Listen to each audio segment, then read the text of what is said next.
Hi, this is Alex from phpacademy.org with a video tutorial for the new Boston. In this video we are going to be looking at the contains selector in jQuery, and we're going to be producing a small little application somewhat similar to this. Now essentially what we have here is an unordered list with 4 names in. Now when we type into this box, we're going to have a key up event which is going to return the elements of this unordered list that contain the value that I typed.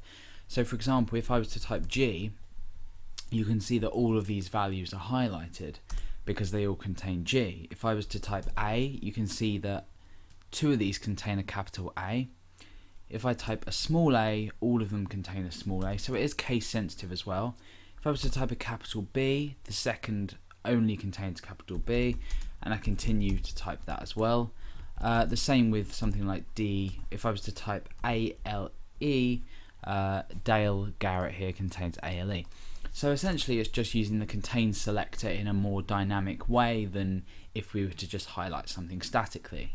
So it's a good example of how you might maybe order things around depending on what someone types, or like in this case pointing out where things are, so you could have a small search script, I guess. Let's go ahead and go over to our text editor. Let's start creating our list and creating our box and then the jQuery code behind it. So the first thing we want to go ahead and do is create our unordered list. If we go ahead and just refresh to blank the page, we'll go ahead and create this list. It's essentially just going to be an unordered list with an ID, so the ID of this is going to be names, and inside each element we are going to create obviously a name inside, so we'll have 4 of these, and we'll go ahead and place some data inside of each one, so Alex, Garrett, and then we'll say Billy, Garrett, Dale, Garrett, and Ashley, Garrett. Okay, so now that we've done this, we know that the ID of this is names, and it looks something like this. We're going to go ahead and inside style.css we're going to style this so it just looks a bit nicer first of all. Not really relevant, but we may as well. So we want the list style to be none, and that will just get rid of the circles, the bullet points, and we want to set the padding and the margin both to 0. So we set the margin here to 0, and that just pulls that in a bit. So now let's go ahead and create the now we can go ahead and grab the or create rather the input field where we're going to be typing the names that are going to match the values. So let's go ahead and just create a paragraph here, and inside create an input field with obviously the type text, and we'll go ahead and give that an ID as well. So I'm just going to call this search_name.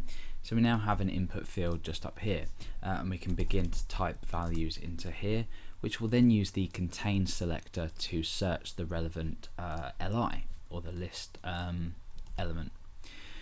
Okay, so let's go over to ext.js.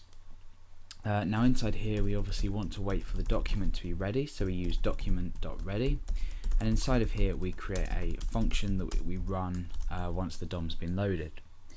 So the first thing we want to do is set an event handler to this search name input field here, and what that will do is it will wait, we're going to be using the key up event handler. So what's going to happen is every time a key comes up, we'll be able to retrieve the value contained within this text field and obviously perform the search. So we use a hash ID selector to select search name, that's search_name, and then we bind the key up event handler to this. Inside we create a function which will be the code that runs when every time a key is up inside of this field. And the first thing we want to do inside of this event is actually grab the name.